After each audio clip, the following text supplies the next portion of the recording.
the question was from Manika AZ, Monkey Mind Middle Way Meditation. My neighbor, I like it already.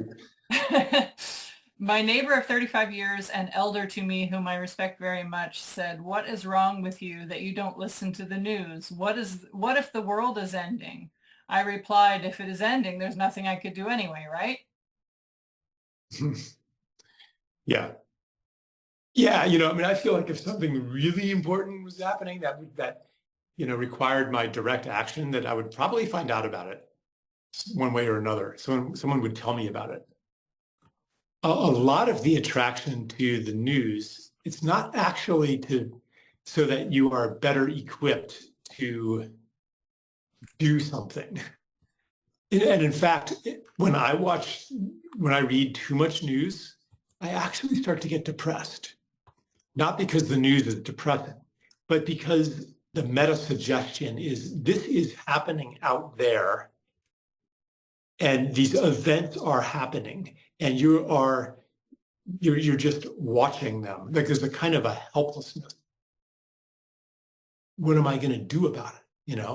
And what I'm offered to do about it often seems very small and inconsequential, like sign an online petition, or change my consumer choices, stop using plastic straws, or even like in the face of the news, in the face of world events, I become small and insignificant, and I then start reading the news in hopes of reading good news, hopes that something is going to happen beyond my power to make things better. So there's a passivity, for me anyway, in reading the news, even though, more than most people, I have a public platform, I have connections to so-called powerful people. Like I'm probably better equipped than most people to actually do something about it, but even I feel quite helpless. So if that rationale that your neighbor voiced isn't actually the reason why most people spend so much time on the news, and a lot of people don't, okay? This whole news fast thing, for some people, it's kind of irrelevant.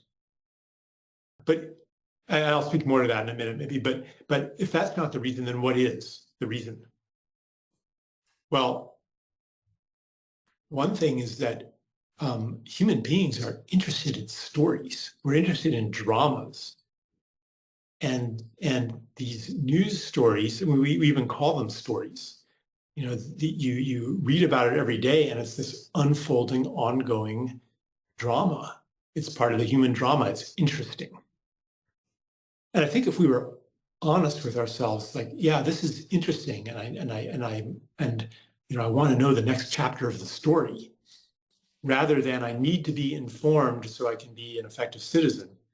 I think honesty always unlocks something,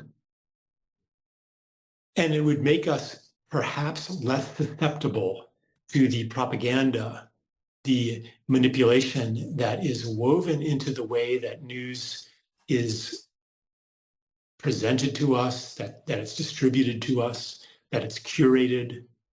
It's not only, corporations and governments that deliberately manipulate and curate the news and apply now AI tools to engineer public belief.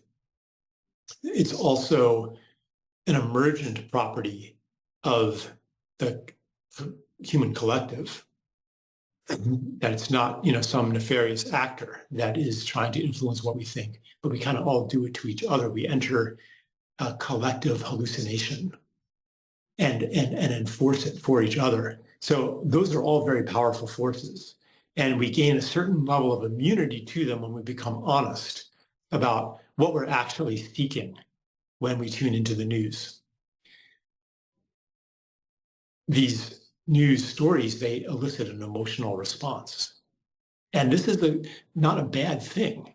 Like, we need stories as part of our food.